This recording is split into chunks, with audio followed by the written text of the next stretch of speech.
Film diawali dengan memperlihatkan seorang brigjen bernama Hamel sedang mendatangi salah satu makam dari anggotanya yang baru saja gugur.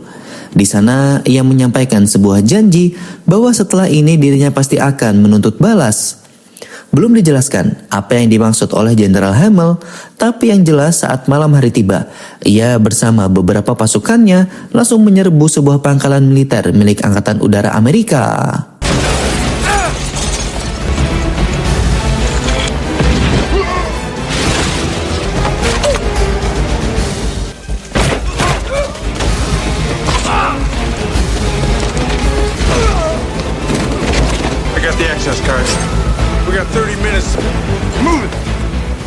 Setelah melumpuhkan semua penjaga, Jenderal Hamel bersama pasukannya langsung masuk ke sebuah gudang senjata rahasia. Di sana mereka langsung mengambil rudal paling berbahaya yang berada di sebuah ruangan isolasi. Perlahan mereka mengeluarkan rudal tersebut satu persatu, tapi sayang rudal terakhir yang dibawa oleh salah satu tentara malah terjatuh dan mengeluarkan isinya. Karena berbahaya, pasukan pun langsung menutup ruangan tersebut dan membiarkan satu rekan mereka tewas di dalam. Dan dari reaksi yang ditimbulkan, kita jadi paham jika senjata yang diincar oleh Jenderal Hamel merupakan senjata kimia yang sangat berbahaya.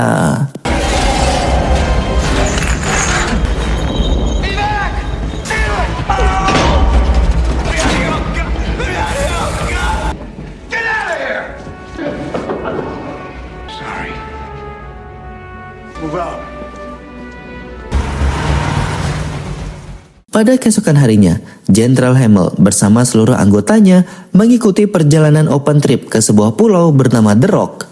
Sekedar info, Pulau The Rock dulunya merupakan penjara paling ketat yang dikenal dengan nama Alcatraz. Hamel berniat untuk menjadikan warga sipil yang ikut open trip sebagai sandera dan menjadikan pulau tersebut sebagai markas operasi.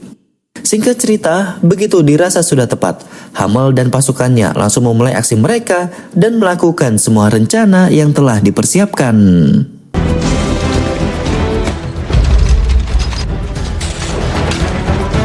What comes up? That's it. Systems up. Possible penetration point in shower room. Ladies and gentlemen, being detained against your will. For that I apologize. We detained 1 minute longer than is necessary for us to complete our mission. Ketika semua peralatan sudah disiapkan, Hamel membriefing pasukannya soal apa yang menjadi tujuan mereka sebenarnya. Dari arahan Hamel, kita diberitahu jika selama puluhan tahun mengabdi, Hamel sering menyaksikan banyak anggota militer yang mati sia-sia akibat operasi rahasia. Sayangnya, pengorbanan mereka selama ini tidak bisa diakui apalagi dihargai.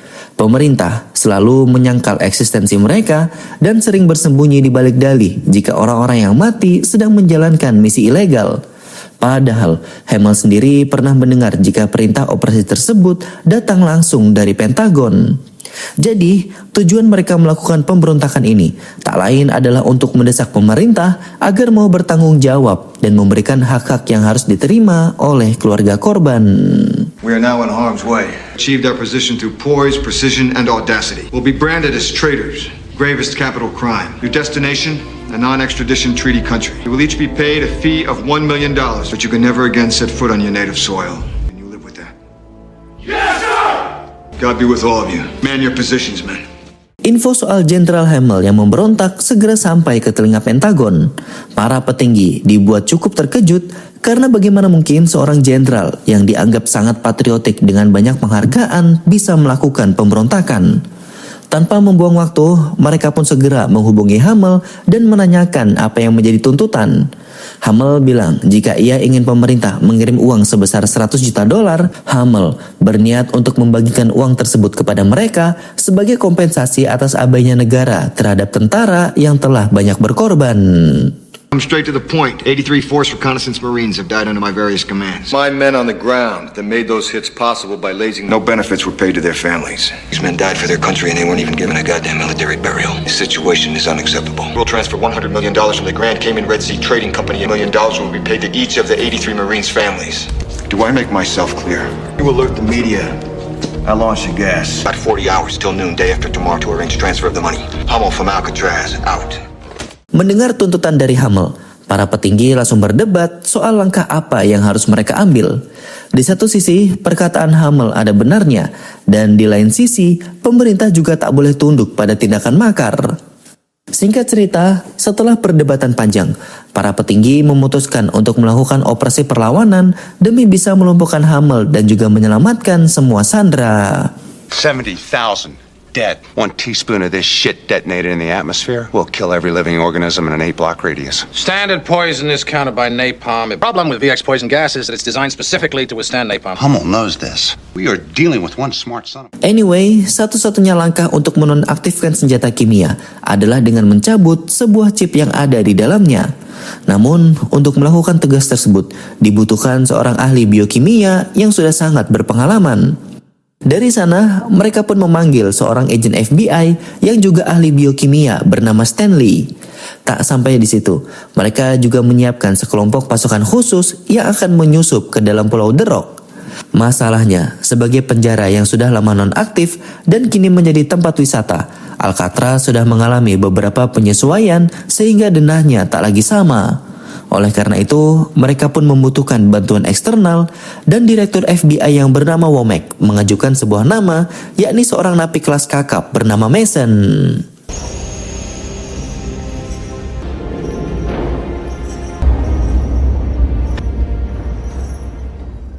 Begitu dibawa ke ruang interogasi dan diajak bernegosiasi, Mason langsung mengajukan permintaan yang sulit untuk dikabulkan.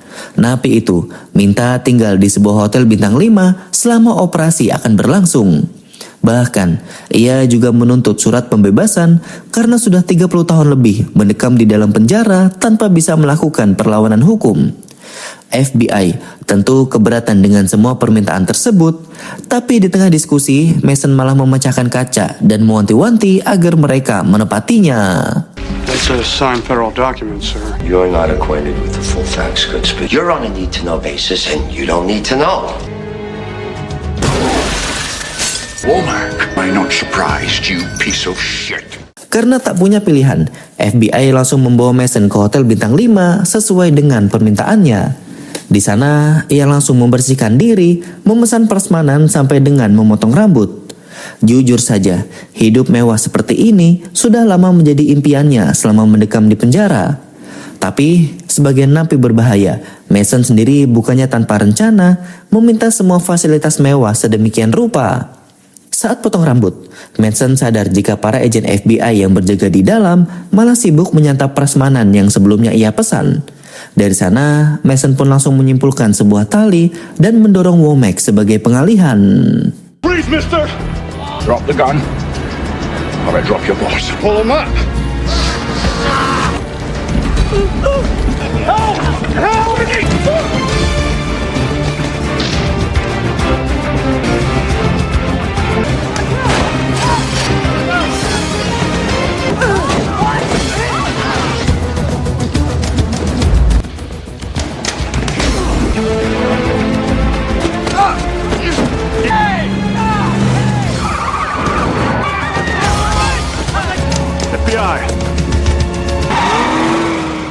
Yap, Mason akhirnya berhasil kabur, namun Stanley tak membiarkan hal itu terjadi.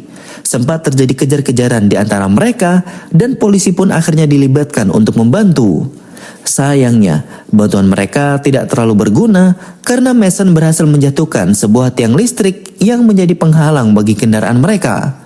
Kini, satu-satunya harapan adalah Stanley yang masih bisa memepet Mason dari jarak yang cukup dekat.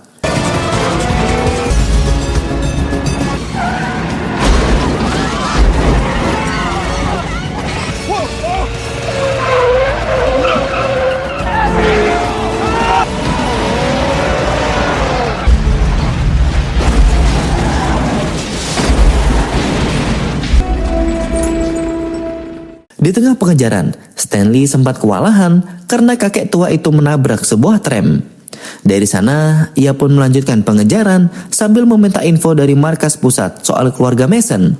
Stanley yakin jika tujuan utama Mason kabur saat ini tak lain adalah untuk menengok keluarganya yang sudah lama tidak bertemu. His birth, Glasgow. They don't have a name. Wait a minute. They have next of kin, Jade Angelo. Sesuai dugaan Stanley, Mason kini sedang mendatangi putri semata wayangnya yang bernama Jade. Sejak lahir, Jade belum pernah bertemu dengan sosok ayahnya, karena sejak dalam kandungan, Mason sudah berada di dalam penjara. Selama ini, ia hanya menerima foto pertumbuhan dari putrinya lewat sebuah surat yang dikirim oleh adik kandung.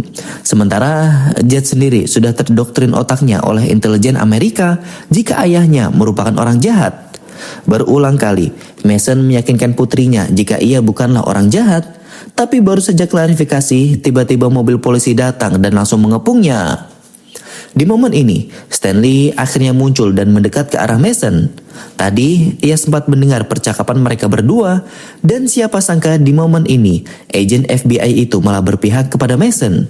Ia mengatakan kepada Jade jika ayahnya bukanlah orang jahat dan sekarang sedang bekerja sama dengan FBI untuk menuntaskan misi rahasia. Stanley berharap keterangan itu bisa menormalisasi hubungan Mason dan juga putrinya, tapi sayang Womack tiba-tiba muncul dan menghancurkan suasana. Father's working with us. He is? Yes, ma'am. For that, you could have handled it differently. Cocksucker. If I had my way, you would. Singkat cerita, Mason pun akhirnya dibawa kembali ke markas FBI dan diberikan denah dari penjara Alcatraz yang sudah direnovasi beberapa kali. Sekedar info, Mason dipilih untuk membantu kali ini karena selama penjara tersebut beroperasi, ia merupakan satu-satunya tahanan yang berhasil kabur dari sana dengan selamat. Singkat cerita, setelah semua orang sudah siap, Kapten Anderson membriefing anggotanya termasuk Stanley dan juga Mason. Di momen ini, ia berpesan jika Stanley telah berhasil mengeluarkan semua chip, maka ia harus menyalakan suar berwarna hijau. Dari sana, mereka pun langsung menaiki helikopter untuk menuju ke Pulau The Rock. Mereka diturunkan di tengah laut dan berenang menuju terowongan rahasia. Everyone good to go? Good to go! I want the perimeter patrol to the west end of the island. Double time it. Move out! Move out! Move out!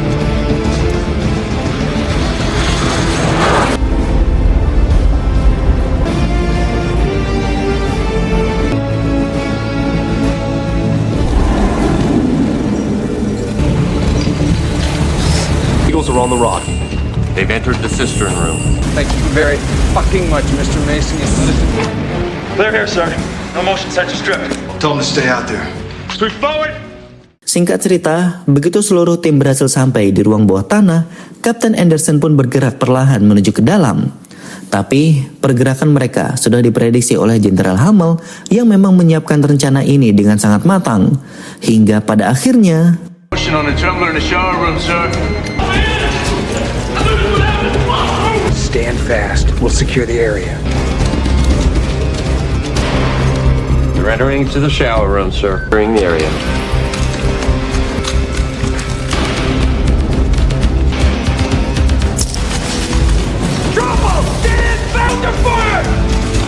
begitu posisinya sudah terdesak, Kapten Anderson meminta Hummel untuk menyerah saja. Tapi tentu seorang jenderal tak akan tunduk pada permintaan seorang kapten.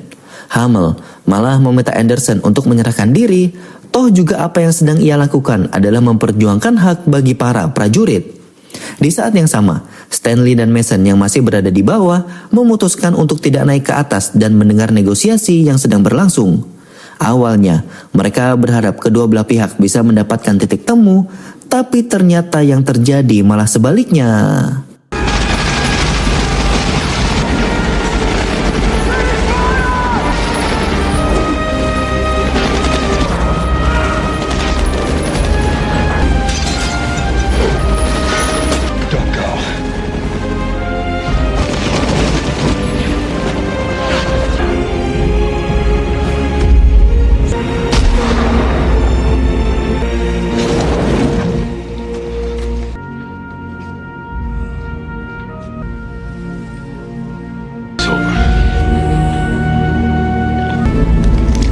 Sir?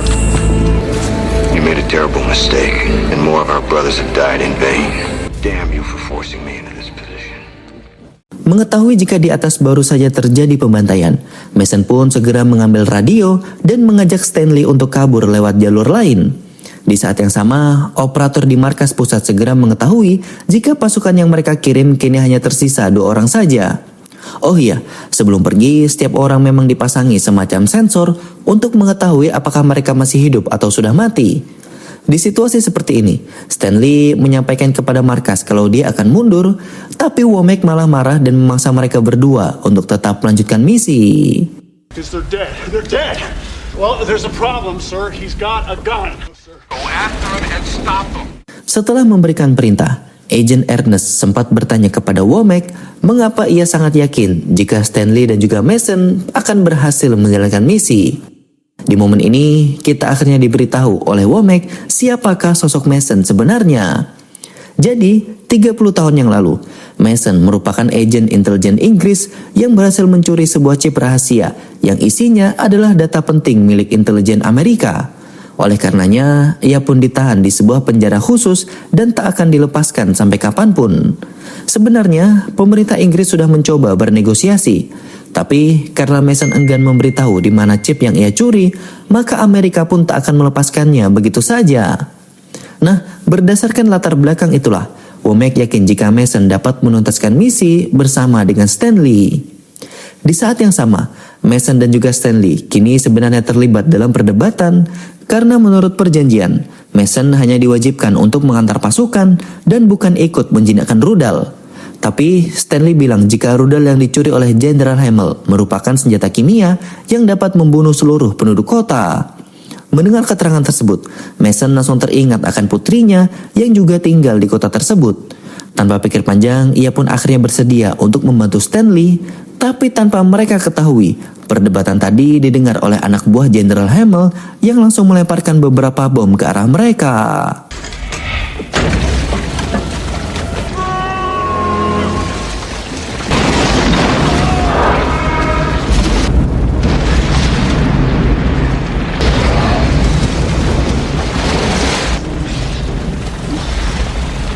Akibat serangan tadi, komunikasi markas pusat dengan Mason dan juga Stanley akhirnya terputus.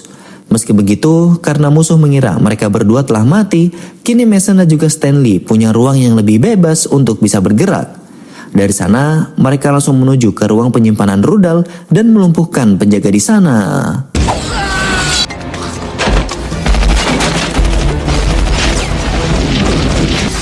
You're shooting too close to the rocket.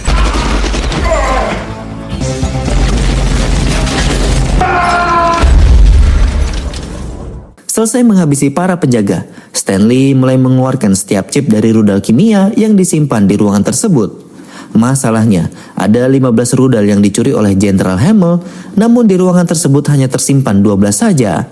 Artinya, 3 dari 15 rudal yang telah dicuri ditempatkan di lokasi lain.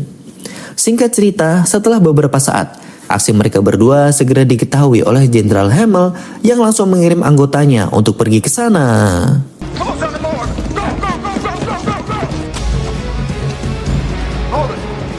All the guided ships are gone. Jenderal Hamel sangat murka begitu mengetahui jika chip dari 12 rudal yang ia curi telah berhasil direbut. Karena kepepet, ia pun segera mengambil seorang sandera dan berbicara lewat mikrofon untuk mengultimatum Mason dan juga Stanley. Hamel meminta mereka untuk menyerahkan diri sebelum seorang sandera ia habisi. Mendengar pengumuman tersebut, Mason jadi punya ide di mana ia langsung menghancurkan semua chip yang tadi berhasil diambil agar Hamel tak bisa menggunakannya. Dari sana, ia akan menyerahkan diri kepada jenderal tersebut, sementara Stanley diminta untuk tetap melanjutkan pencarian dan menjinakkan 3 rudal yang tersisa. Singkat cerita, rencana Mason berhasil dengan sangat sempurna. Jenderal Hamel teralihkan perhatiannya, sementara Stanley sendiri berhasil menemukan 1 rudal dan berhasil mengambil chip yang ada di dalamnya. Sayangnya, tak lama kemudian aksi tersebut dipergoki oleh anak buah Hamel yang langsung melumpuhkan Stanley.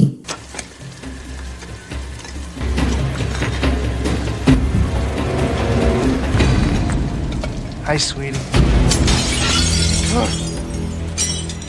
Singkat cerita, Mason dan juga Stanley akhirnya dimasukkan ke dalam penjara dan akan dibiarkan membusuk di dalam sana. Meski demikian, situasi ini bukanlah masalah besar bagi Mason karena sekarang ia dengan tenang menyiapkan sebuah alat dari spray dan besi kasur agar bisa kabur. Stanley yang dari tadi tak berhenti mengoceh seketika terdiam begitu melihat partnernya ternyata boleh juga. Solution. Find it up here.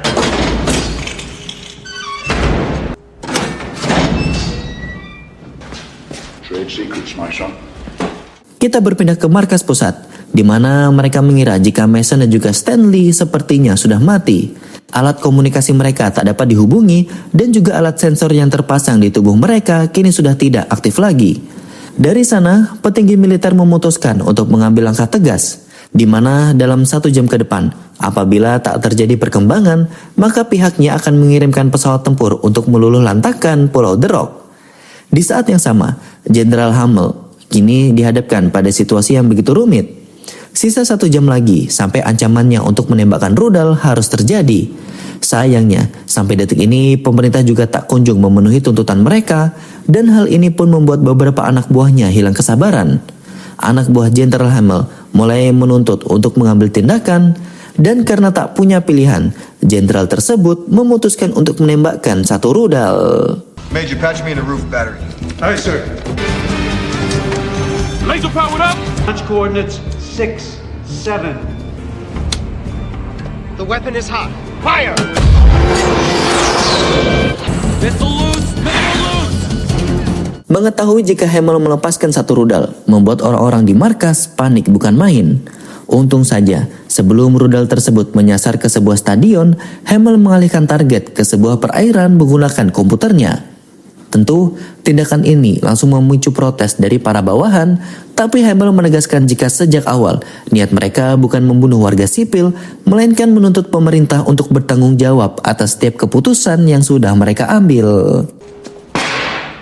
What the hell was that, Frank? What the hell are you doing? I'm not ready to kill these people. The rest of us are in complete control. Being given your last chance by a man with a gun. Put the phone down. Dari sini, situasi ke depan akan menjadi sangat kompleks. Stanley dan juga Mason masih berusaha mencari rudal terakhir, sementara Presiden Amerika baru saja menyetujui rencana serangan udara.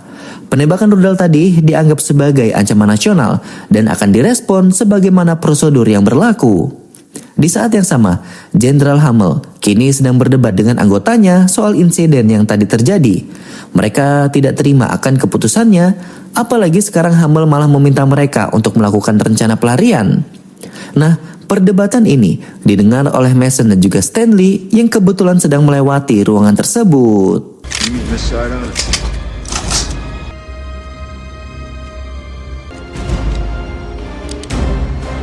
It's over.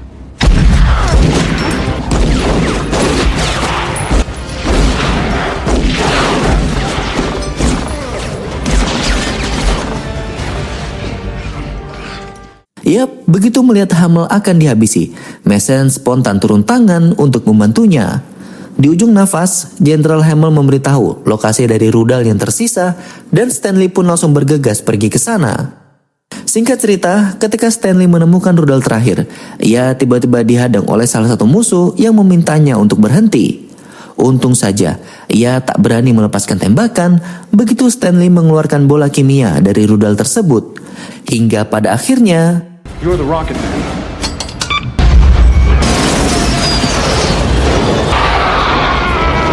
dari sana Stanley pun langsung naik ke atas menara untuk mengambil chip dan menyalakan suara hijau.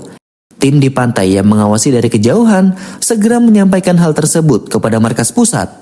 Sayangnya, begitu informasi ini diteruskan kepada pilot, salah satu dari mereka sudah terlanjur menjatuhkan bom. Hingga pada akhirnya,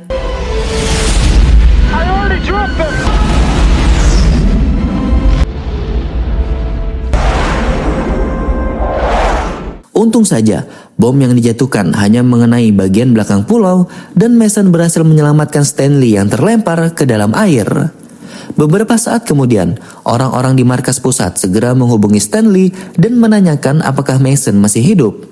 Perlu diingat, Mason adalah tawanan kelas kakap, jadi mau bagaimanapun, pemerintah Amerika akan tetap menahannya.